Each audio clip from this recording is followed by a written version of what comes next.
E aí, galera, tudo em paz com vocês? Sejam todos muito bem-vindos. Cello Emerson aqui, eu começo mais um vídeo da série Judas Priest, discografia comentada com meu grande amigo Daniel Yazbek. Palmas para Daniel Yazbek. E aí, galera, e aí, Cello, tudo certo? Grandes emoções hoje, né? Pô, é um disco impressionante do Judas Priest, né?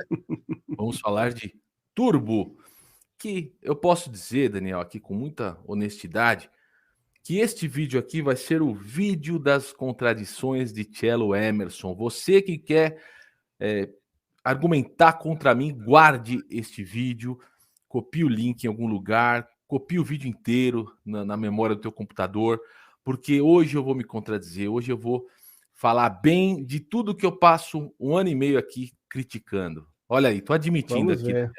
Vamos ver qual é. Tá desconfiado, né?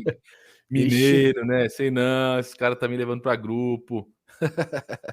quero ver, Vai. hein, cara. Quero ver o que você fala dessas músicas. Não, vamos lá, ó. Deixa eu situar aqui a questão, porque eu sempre gosto de trazer o contexto histórico dos caras, né? Então eles tinham Uhum, tirado praticamente o ano todo de 1985 de férias. O Keke Downing diz que ele não entende muito por que os caras ficaram um ano sem fazer shows, que foi o ano hum, de 1985, já que a gravadora estava sempre tentando contabilizar em cima do sucesso dos caras, né? Eles tinham feito um bom disco, um ótimo, excelente, mas bom em termos de vendas, que era o Defenders, uhum, e ele achou estranho. Ele dá uma alfinetada dizendo que acha que é porque o Glenn Tipton tinha acabado de constituir família. Então pode ele crer. quis segurar a onda ali.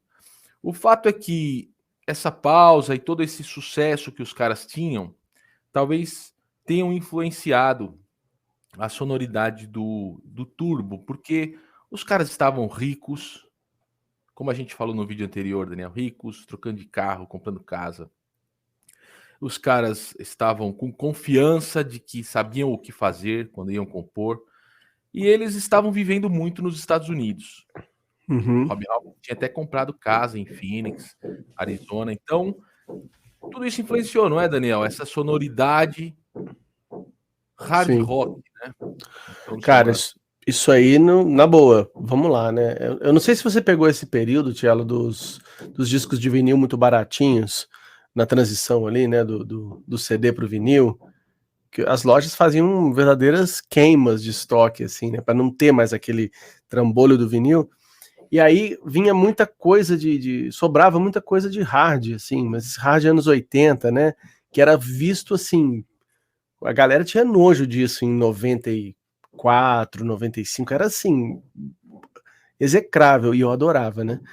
E no meio dessas promoções que tinha, desses discos que eu comprava, tinha sempre lá um Turbo, né? Porque ele era considerado, e ele é mesmo, da família de King Cobra, sabe essas bandas aí? Sim. Como eu falei, né? O Wasp no segundo disco, que é meio farofa, é o farofa, né? Kill, é o Turbo. Ele é Você um acha, desses discos, cara. você acha pejorativo chamar de farofa? Assim, eu acho porque, sei lá, não, eu acostumei, Debochado? né? É um negócio meio bobo, assim, farofa. É, mas era o som que eu mais gostava, né? Eu adoro esse tipo de som. Não quer dizer que eu adore tanto esse disco, porque uma coisa é o cara especializado, o cara verdadeiro fazendo. Outra coisa é o Judas, que faz muito bem, porque é uma banda de heavy metal ótima, os músicos são incríveis, só que fazendo uma coisa que não passava tanto uma verdade deles, passava um pouco do. Eles estão querendo ir numa onda, né? E eu tenho a impressão que é mais o Glenn Tipton que meio que chefiou isso. Posso estar errado, você vai me dizer aí. Mas como ele é um compositor mais chefe da parada, né? Ele mais guia a banda, eu imagino que tenha sido ele que deva ter crescido bem o olho nessa galera mais jovem fazendo esse tipo de som, que para eles tiravam de letra, né? Muito fácil para fazer, Sim. né? Eu acho que tem até sentido você ter dito que houve uma certa ascendência do Glenn Tipton. O K.K. Downing, mais uma vez na biografia dele, diz que o Glenn Tipton estava tomando mais controle, tendo mais controle sobre a banda. Ele fala que o empresário tinha designado uma secretária para empresariar diretamente o Judas, era a Jane Andrews. E ele disse que ela se dava muito bem. O K.K. Downing insinua assim, que havia uma ascendência do Glenn Tipton sobre ela, ou dela sobre o Glenn Tipton, ou seja, um relacionamento muito bom entre ela e o Glenn Tipton, fazendo com que a democracia da banda ficasse em risco. Palavras do próprio K.K. Downing. Ele fala que esse jeito autocrático do Glenn Tipton começou a prevalecer. Então faz algum sentido, até porque o Rob Halford também conta na autobiografia que ele estava completamente desconectado da banda nessa época. Ele estava passando um conturbado relacionamento com um rapaz lá, que veio a culminar na tragédia que ele viveu em 87. Em 87 foi esse cara aqui? Foi. O rapaz pôs fim à própria vida e ele já vinha namorando esse rapaz desde a época do Turbo, né? E era um relacionamento conturbado, com muitas dorgas, né? Foi o momento em que o Rob Halford se afundou nas dorgas, como dizia aqui meu saudoso pai, isso é tóxico, esse aí tá fumando tóxico.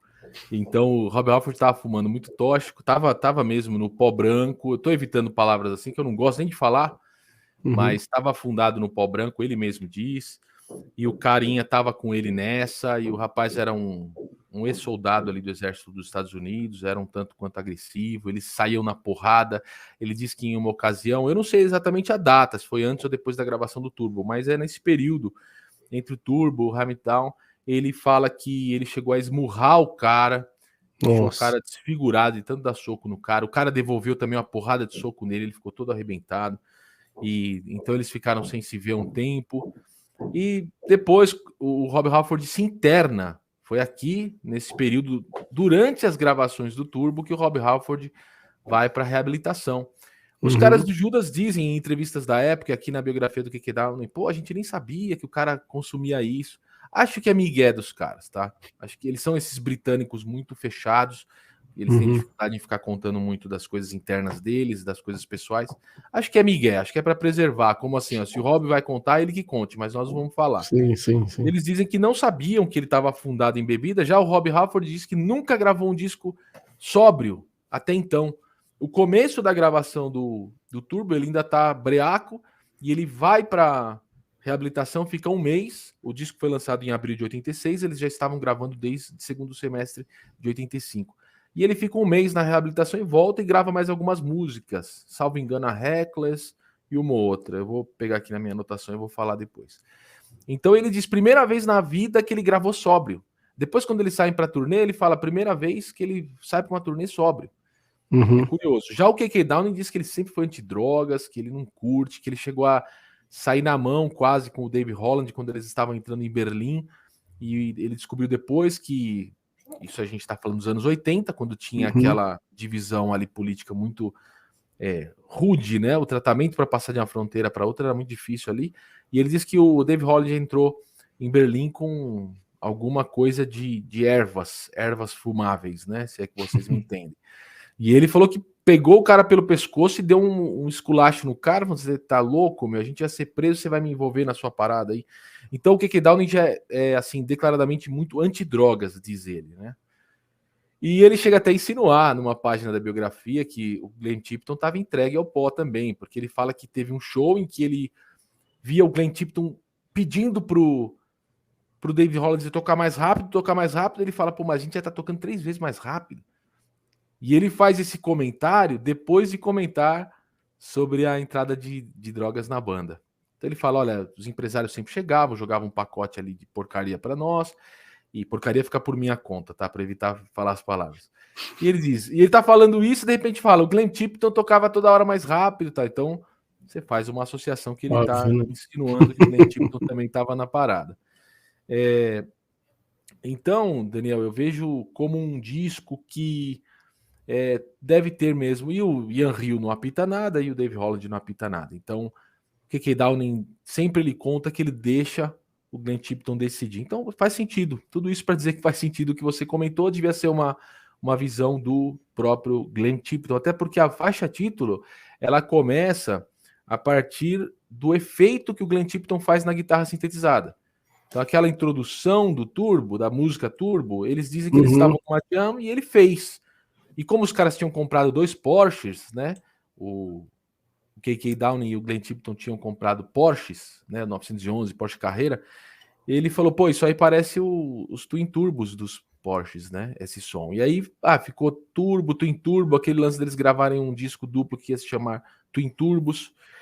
E é isso, faz sentido, Daniel. E aí, a partir daquele efeito, eles quiseram fazer a música, compuseram a música a partir daquele efeito e depois utilizaram a faixa título para compor as demais, como um certo, vamos dizer assim, entre aspas, tá, Daniel? Muito entre aspas, liberdade poética, como um diapasão do disco inteiro. Esse aqui já deu o tom da coisa, vamos replicar esse estilo em todas as outras faixas. E é isso, Daniel, acho que faz sentido. Agora, já começando, então, eu já disse, abril de 86 lançamento, segundo semestre de 85 a gravação. Eles tinham ido para a Espanha para ensaiar tal, mas foram lá para o Compass Studio em Nassau, nas Bahamas. Né? Os caras, dessa vez não rolou Ibiza, Mari Ibiza Locomia, lembra essa música? Locomia. Sempre falei Ibiza, no Liberato, cheio de... o cara ficava fazendo negócio com... sempre que fala Ibiza, eu lembro do Locomia, que a música dele falava. Você quer lá Ibiza, Locomia. Então não teve isso dessa vez, né? Não, só para ensaiar eles foram, mas eles preferiram Bahamas. E não, assim, a gente já sabe hoje que eles fazem isso para pagar menos impostos, né? A Inglaterra tem uma carga tributária muito alta, então eles saíam para poder ter um domicílio fiscal fora da Inglaterra e num paraíso fiscal, né, que é Bahamas. Então eles faziam isso, o Iron Maiden fez isso é decisão empresarial. Mas os caras já aproveitavam sol, praia e mulheres, né, e curtiam. Bom, Daniel, vamos pro faixa a faixa, a gente já vai comentando, certo? Bom, a Turbo Lover, o que eu vou dizer dessa faixa, Daniel? Eu curto demais, velho. Sensacional, velho. Você não gosta, mano? Não, nunca gostei. Olha, o que eu te falei, Daniel? O vídeo que nós estamos gravando é o vídeo das contradições do Cello Emerson. Por quê? Eu reclamo de efeitos eletrônicos no heavy metal tradicional. Tem uma porrada de efeito. Imagina o quanto o produtor, Tom Allen, passou a pós-produção mexendo nesse disco. Porque tem muitas camadas. Foi muito mexido, né? Dá para perceber que tem vozes, bumbo de batera, riffs de guitarra, tudo tá mexido na pós-produção, dá para perceber. E eu costumo não gostar disso. Por isso que eu digo que eu sou fã do Judas Priest. A gente é fã de uma banda, Daniel, quando você olha aquele disco que é apontado como o mais fraco pela maior parte da base de fãs e você gosta. É aí que você é fã do negócio. Eu acho que o Judas conseguiu fazer o que eu acho que tá no top 5 dos meus discos de hair metal. Você colocar os discos que eu gosto. Motley Crue, os 2 primeiros do Skid Row, um ou outro do Cinderella, tal, que eu gosto. Esse aí tá lá no meio. Turbo, tá lá no meio. É um baita disco de hair metal, velho. Vamos ver. E porque, agora, eu sei que você sente um certo desconforto em ter que explicar por que não gosta, mas desse motivo... Na verdade, eu acho a própria música mesmo, a melodia ali, eu acho meio bobo, assim, meio... Não me fisga, fica parecendo uma solução fácil para fazer um arremedo do estilo ali, sabe? Vamos fazer um hardão aí vai faz uma música meio simples, taca aquele sintetizador novo lá que eles tinham ganhado e copia um monte de banda da época, assim. Então, essa música eu não acho... Só que tem outras músicas aí também, contradição, né? Tem outras músicas que também fazem essa fórmula que eu acho bem melhores. A gente vai chegar nelas. Tudo quase é nessa fórmula. Como eles admitem, eles pegaram essa música a título como um certo padrão, um molde para fazer o disco todo, né? Sim. Mas tem umas músicas mais felizes, eu acho. Aí eu acho que quando o cara vai fazer esse estilo de música, ele tem que experimentar mais, ele tem que colocar mais cor. Eu gostei, eu gosto até quando tem aquela volta, né? Então faz todo o refrão, né? Meu Turbo Lover, beleza. E volta lá, we hold each other, blá, blá, blá. Acho que é um lance inspirado. Eu sei, a gente tá divergindo aqui. Você achou meio caricato. Eu achei que os caras conseguiram fazer algo decente, mesmo num estilo que não era aquele normal para eles. E para mim, esse disco todo é derivado da música Love Bites do disco anterior, assim. Sim. Aquilo ali virou um disco. Como a gente tinha falado que Living After Midnight tinha virado Point of Entry depois, né? Eles fizeram um disco inteiro daquilo. Agora eles estão fazendo em cima daquela música, mas esse hard rock duro, robotizado, sintetizado, entendeu? É o que como eu vejo. Faz sentido. E aqui do meu box de compactos, de singles, a capa do single da música Turbo Essa Love. música está sendo tocada hoje em dia, né, nos shows. Tá. E fica bom, viu, Daniel, com a timbragem atual, com a formação atual, fica mais pesada. E aqui a capa, que faz referência à música, a letra não tem nada de profundo, é só sexo sendo feito no carro. Não dá nem para debater muito. E as referências, não sei aqui se é uma referência homoafetiva, mas tá aí, as referências que o Rob Halford gosta, e porque está muito na biografia. Eu aviso a todos vocês que estão assistindo, eu, Cello Emerson, e o senhor Daniel Yazbek temos imenso respeito pela identidade de toda e qualquer pessoa, pela individualidade de toda e qualquer pessoa, e respeitamos muito as causas LGBTQI+, respeitamos demais. Então, quando nós falamos aqui alguma coisa, que nós nos referimos aos livros, você que está aí reclamando, vá para o livro e vai ver, porque é o senhor Rob Halford falando, tá bom? Então... E ele fala de maneira bem humorada, então às vezes a gente parece que tá fazendo piada, mas é o cara falando, né?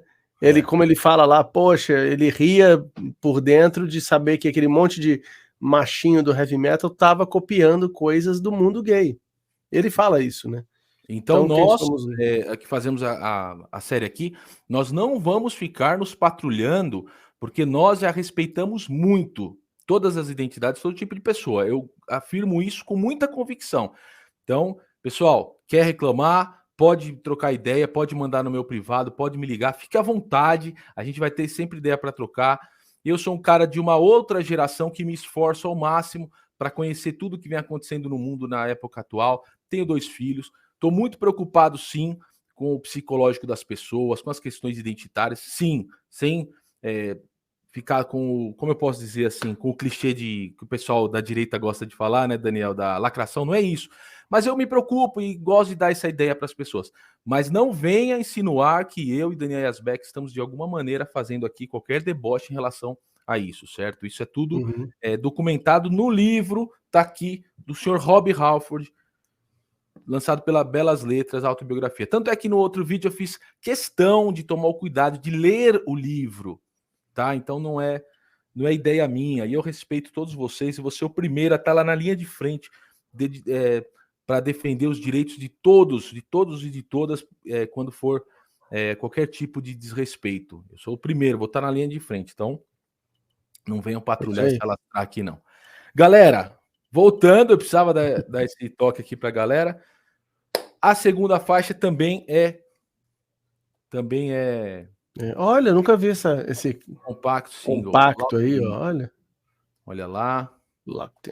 Legal. Olha, ao lado B é Reckless. E aí, Daniel? Essa, cara... Essa já dá uma melhorada, boa. Porque essa, como eu falei, ela parece já uma música dessas bandas que eu te falei. Ela poderia estar no disco do King Cobra ali, tranquilo, entendeu? E sem fazer feio. E o que eu posso dizer? Acho que você ouvindo, você vê que ela não tem aquela coisa tão dura, tão fácil como a primeira música. A primeira música é muito direta, assim, muito... E essa não, ela tem vários momentos, tem aquela parte antes do refrão que ela fica até feliz, ela fica ensolarada, como você gosta de falar. E para mim, assim, se o cara vai fazer esse tipo de música, ele tem que ir nessa onda, tem que ir lá colocar acordes que vão dar um cheiro da tonalidade maior, em vez de ficar só aquele negócio menor, heavy metal. E aí eles ganham comigo. Eu acho muito boa essa música, muito boa. Boa, eu lembro de sempre notar que os solos, eu gosto muito de prestar atenção no que Downey tocando, no Glenn Tipton, sempre admirei demais esses caras como guitarristas. E eu reparo ali que tem timbres muito diferentes nessa música, Daniel. Você já reparou? Na hora do solo, o solo do KK Downing parece que tá com muito drive, tá distorcido mesmo, tá assim... como você usou essa palavra um dia, abrasivo, assim. Sim. E o Glenn Tipton tá limpinho e tal. É curioso ver, na mesma música, você consegue perceber bem isso, né? O som, algumas pessoas podem falar até que é o som sintetizado, mas me parece mais um som que que se fazia de tirar o alto-falante, né? Você tira o som do amplificador na saída de linha ali, então você não usa o som do falante, fica só um som meio áspero mesmo. Quase como ligar a guitarra no aparelho de som. Acho que todo mundo já tentou fazer isso uma vez na vida. Eles são meio abelhudo, assim. Claro que não é exatamente isso, mas é um recurso que muita gente usa. Inclusive em bandas mais modernas usam isso direto, assim, de experimentos, né? De não fazer aquele som tradicional. Que o som de um dos solos eu não sabia nem qual que era qual, mas um dos solos realmente é convencional, limpo, bem produzido. O outro vem igual uma abelha, né? Eu acho que foi isso que eles fizeram. E fica legal, né? Pra dar essa distinção. Gostei, Bem cara. Mas massa. parece assim que um foi gravado num dia, num estúdio, outro sim. no outro. É curioso. Claro que não foi. Foi tudo. Pode ter sido em dias diferentes, óbvio, mas foi numa mesma sessão. Na sequência, Daniel, Private Property. Tipo, AC/DC, eu ia falar uma palavra que aí iam falar que era um deboche. Mas você já entendeu. O AC/DC mais soft. É isso aí. É isso que eu ia dizer. Daniel, aqui eu vejo que o que eu comentei sobre efeitos fica bem claro aqui. Aqui o Tom Allon trabalhou demais na pós-produção. Você vê uma porrada de camadas de efeitos, hein, Daniel? É. E essa é um típico o hair metal do hino, né? É. Aquele coro gigante e tal. Acho muito boa, cara. Boa, eu gosto. E você Boa, vê, a né? gente tá falando de propriedade privada, né? Que é a tradução literal do título aí. Você vê que os caras estavam tão rockstars, aquele estilo Spinal Tap, né? Que o KK Downing, ele pegou um avião no meio da gravação e foi para Inglaterra assinar um contrato de uma mansão vitoriana que ele tinha acabado de comprar e tentar reatar um namoro, um casamento que ele tinha. Depois pegou o avião de volta para o estúdio. Você vê, os caras estavam rock estrelas, assim, né? Estavam rock estrelas, torrando dinheiro e me pega um avião aí que eu vou lá debater, que não posso debater só por telefone.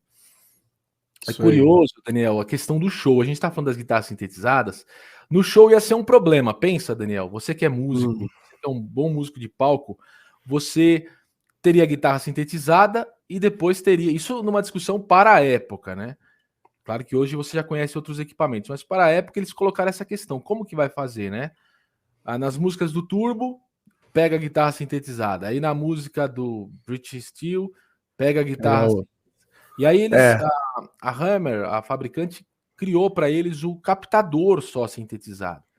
E quem centralizou isso foi o Glenn Tipton, ficava nas guitarras do Glenn Tipton. Então, ao vivo, os barulhinhos e efeitos, era o Glenn Tipton quem determinava e quem mexia num botão. Mexendo num botão ali da guitarra, ia para o captador sintetizado, mexendo para o outro lado, ia... Legal. O sintetizado e ia tocar ela sem barulhinhos.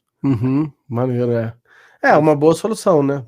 Porque senão ia ficar o show inteiro com essa característica, ia descaracterizar muito as músicas antigas, como eu já acho que elas não são lá grandes coisas no disco ao vivo que vem depois, que é da turnê do Turbo, né? Priest Live, né? Elas sofrem uma influência, né, dessa época e desse período. Sim. O Priest Live foi gravado na turnê em 2 shows, né? Na turnê, um em Dallas, outro eu esqueci, mas em 2 shows do Turbo. E o Rob Halford disse que esse não teve overdub, não teve colagem de estúdio, do jeito que foi só para mixagem e tal. Eu gostava muito da capa, ficou icônica para mim, porque eu ia numa loja de discos e ficava vendo ela na capa dupla, assim. Ficava ali viajando, imaginando aqueles shows e tal. Mas é um show que tem uma grande influência dessa época mesmo, né? É a seguinte, vamos seguir? Vamos seguir rapidinho aqui. Parental Guidance, que é feita como protesto à perseguição que eles estavam sofrendo da PMRC, da Tiptor, né, por causa da Eat My Live, que nós comentamos a exaustão aqui no vídeo anterior.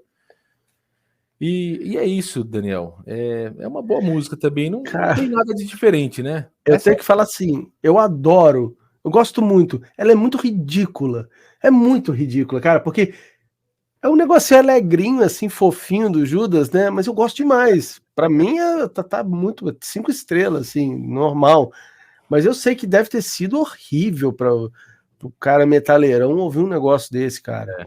Ela parece... Você conhece aquela banda Crocus? Conheço, que é tipo AC/DC, né? Um AC/DC. Então, e nessa época eles também estavam com 2 discos, cara, 84, 86, que é desse nível de cara de pau, de laque, e vamos ser o Poison, que nem existia, né? Mas que era o começo ali do Poison. Esse tipo de banda, né? A banda do laque. Porra. Os caras estavam. Essa música comprova bastante, assim como a seguinte, Rock You Around the World. O Rob Halford diz que ele tem um certo arrependimento. Ele não fala arrependimento, mas eu lembro que ele faz umas críticas. Ele diz que ele estava muito distante, como eu falei, desconectado desse disco. Ele ia lá para gravar, ele falou. Ele andava sempre com um dicionário de expressões, procurava expressões. Mas ele falou que aqui ele começou a rabiscar um monte de clichê, ele mesmo diz. Ele nem sabe como ele começou a combinar palavras ali para dar uma oportunidade. Foi. E a prova deve ser Rock You Around the World, né? É bem genérico, né? Também tem um disco do Raven. Tem um disco do Raven que chama The Pack Is Back, que é o meu preferido deles. É horroroso também nesse sentido, né? É muito mico, assim, porque você vê essas bandas, parece que eles estavam desesperados para embarcar nessa onda, né? Todos eles, muito, assim, cara, crescendo o olho. Só que o resultado me agrada muito, sabe, Thiago? Talvez porque, não sei, porque eu acho que eu cresci nessa época, né?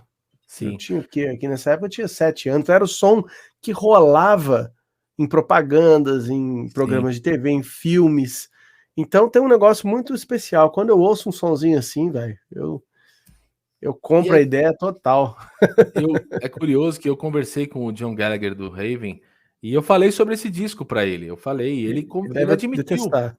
Não, ele admitiu que. Eu não lembro se ele falou que detesta, mas ele admitiu que foi uma tentativa mesmo. Ele nem fez rodeios. Ele falou, Cara. Ele falou todas as bandas estavam fazendo. Você vê, o Saxon estava fazendo. Mas eu gosto desses discos, cara. Eu gosto de todos eles. O Saxon tem aquele Rock the Nation, né? E o seguinte, né? Eu gosto, o Destiny. Eu adoro os dois, acho muito bons. O Destiny é um Bon Jovi, cara. Se o Bon Jovi. Mas é bom, cara. Colocasse a voz no Destiny. Eu prefiro ele que o Bon Jovi aí, ó. Pode botar esse clickbait aí, ó. Destiny é melhor que tudo que o Bon Jovi já fez. Caraca, eu achei que você gostasse de Bon Jovi, velho. Pelo que você gosta de hard rock, né, cara? Aliás, o Bon Jovi foi um dos artistas de abertura da tour no Turbo. É mesmo? Quando eles saíram em turnê, que ainda não tinha aquele sucesso avassalador ainda, né? Foi o Bon Jovi, tava galgando, como diz o português meu amigo. Isso é 86, né? Que disco o Bon Jovi tava lançando em 86? Eles não tinham o Slippery When Wet ainda. Foi nesse ano que eles lançaram. Deve ter lançado e caído fora rapidinho dessa turnê, né? Bon Jovi tava lá abrindo pro Judas Priest, cara. Por isso que muita gente pegou esse gancho para reclamar do Judas também. As companhias. Bon Jovi. Mas tipo Ozzy com o Motley Crue, né? Mas se bem que eu sempre achei o Motley Crue uma banda tão maloqueira, cara, tão rebelde, que nem parecia que os caras nessa época. Nessa época era bem batom pra caramba, né? Então... Era o Girls, Girls, Girls, eu acho. Não, 87, Girls. Era o Theater of Pain. Eu gosto, mas vamos lá. Out in the Cold se tornou um clássico desse disco também, né, Daniel? Aparece nos discos ao vivo. A banda provoca a música se tornar um clássico, né? Ela deixa nas turnês, põe disco ao vivo. O público abraça, né? Out in the Cold, o que você acha? Eu gosto. Cara, eu só fui prestar atenção nela na coletânea. Eu tinha esse disco já, mas aí quando saiu aquela coletânea... eu esqueci de novo, é Metalworks? Metalworks. Que aí em CD, porque antes eu tinha em vinil, esse disco em vinil, mas aquela coletânea era em CD, então era uma qualidade melhor pra gente, né? Hoje o pessoal não entende muito falar isso, que o CD tinha mais qualidade que o vinil, que os aparelhos também eram mais legais, né? E aí eu ouvi essa música, eu fiquei encantado com ela. Falei, poxa, essa música do tubo, eu nem prestava atenção nela, sabe? Mas na coletânea ela brilha. Eu lembro que eu conheci essa música no Priest Live primeiro, no Priest Live. Eu demorei pra ter esse aí. Demorei. Eu gravei num cassete o Priest Live, eu lembro rápido, assim, eu gostava. Depois que, como eu sempre venho dizendo aqui, quando eu conheci o Painkiller, eu adotei o Judas Priest como uma das minhas bandas preferidas e fui atrás de tudo que os caras já tinham lançado. Comecei a ir atrás. Até o Painkiller eu gostava e respeitava como uma banda antiga. Com o Painkiller eu falei, não, peraí, eu tenho que prestar mais atenção nessa banda aqui. É sensacional. Isso foi ali em 91 e tal. Aí, Daniel, tudo que você tá falando de hard rock, fica muito interessante a gente observar aqui na Wild Nights, Hot and Crazy Days. Porque É uma música, se eu falar com o meu amigo Valnio, um abração pro Valnio aqui, que ele adora exótica, adora. Gostou muito da Legal. sua música, que eu fui domingo na Pô, casa dele, que mostrei massa. sua música para ele, sua música nova. Galera, música nova do Daniel Asbeck rolando aí, vão para as redes sociais, para as plataformas digitais que vocês vão ver. Sonzeira, Daniel, parabéns, velho. Pô, obrigado, cara. E a gente tava conversando sobre esse lance do hard, né? Ele falou, ele já viu um pouquinho da entrevista do Martin Popov, falou, pô, você falou mal do glam metal, do hair metal. Ele falou, saiba que você tem um amigo que curte, que é ele, né? É. E eu falei, não, eu sacaneio, mas eu entendo. Agora, você pega uma música como Wild Nights, Hot and Crazy Days, se eu mostrar pro Valnio, que é o meu amigo que é fã de hard, que é referência, você também, mas o Valnio é um amigo já antigo, eu sei tudo que ele gosta. Ele gosta muito da banda Zebra, por exemplo. Zebra, Sei. ele adora. Terceiro escalão do hard rock, né, do hair metal. Então, assim, se eu colocar uma Wild Nights, Hot and Crazy Days pro Valnio, eu suponho que vai ser um hino para ele. Ele vai achar que sensacional essas guitarras, os riffs, ali a paradinha, depois chama para voltar. E o refrão, tudo. É curioso isso. Mas num disco do Judas, os fãs estranharam, né, Daniel? Sim, ela acha mais extrema. Ela e a Parental Guidance. E a Rock You All Around the World. Essas três são realmente uma coisa assim. Eles estavam se arriscando nisso aí. Deve ter perdido uns fãs nessa hora. Mas é muito boa. Ela tem um quezinho daquela You Don't Have to Be Old to Be Wise. Até no riff. Nas notinhas ali. Mas, claro, com esse som sintetizadíssimo, né? Essa aí é bem, sabe? Não é som de guitarra só, né? Mas eu gosto, cara. E o Rob Halford, ele tá muito à vontade. Sim. Que é tipo, o vocal dele, eu acho que tem uma influência, talvez não tenha notado, mas de AC/DC Brian Johnson. Sim. Ouve essa música, depois sabe, o tipo de melodia que é muito gritadinho. O Kiss tentou também, viu? Tem um disco do Kiss de 81, que é o Killers. Tem uma música lá que eles estão claramente, porque eles estavam espantados. Cara, esse AC/DC tá virando demais, assim, a galera gosta muito disso, né? Back in Black e tal. Então o Judas, eu acho que também tem na hora de fazer os arranjos, na hora de escolher, eles falam, vamos meter um AC/DC com um pouco mais de cores, né, de floreio e de alegria, e vamos ver o que dá. É isso aí. Eu curto olha, bastante. eu anotei aqui, Daniel, olha aqui, estava a música todo o álbum, né? Não só essa música, todo o álbum. Aqui abre aspas, eu li nas biografias. Estava de acordo com a música contida ali. Menos sombria e carregada, mais uma celebração de tudo o que os Estados Unidos eram naquela época.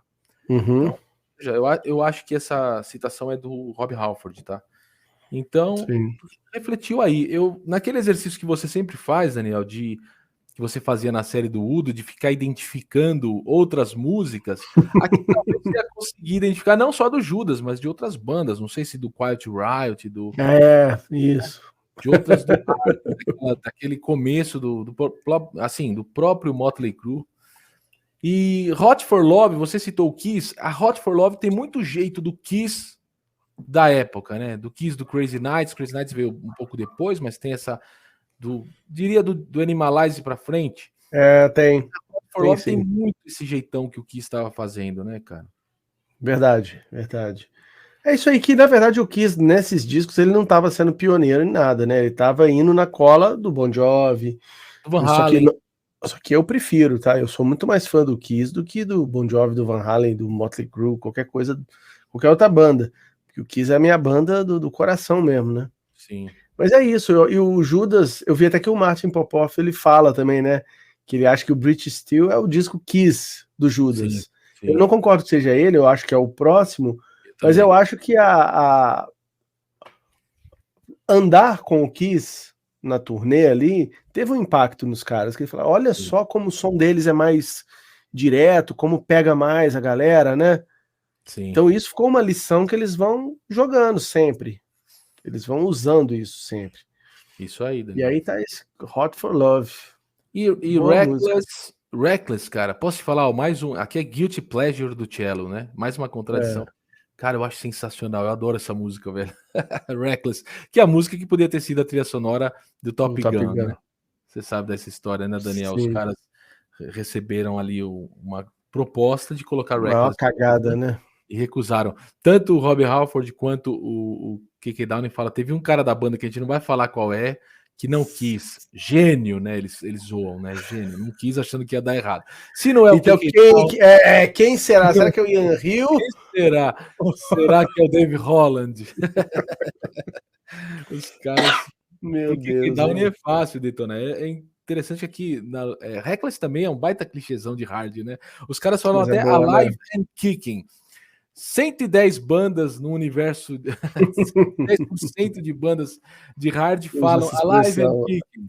É. Então tava tudo certo, cara. E eles fizeram o disco para ser duplo, ia ser o Twin Turbos. Eles resolveram se concentrar no que o KK Downing fala, nas melhores músicas, que eles talvez entendiam que sejam as mais hardeira, mais hair metal, porque eles deixaram algumas outras pro Hammer It Down, que eu sempre encho o saco desse disco por causa da bateria eletrônica, gente. Que nós vamos falar sobre ele no próximo vídeo. Daniel, tamo junto. Isso aí. Obrigado, meu velho, pela atenção, pela dedicação aqui ao Metal Musicast. A todos É vocês, nóis. obrigado, comentem, inscrevam-se.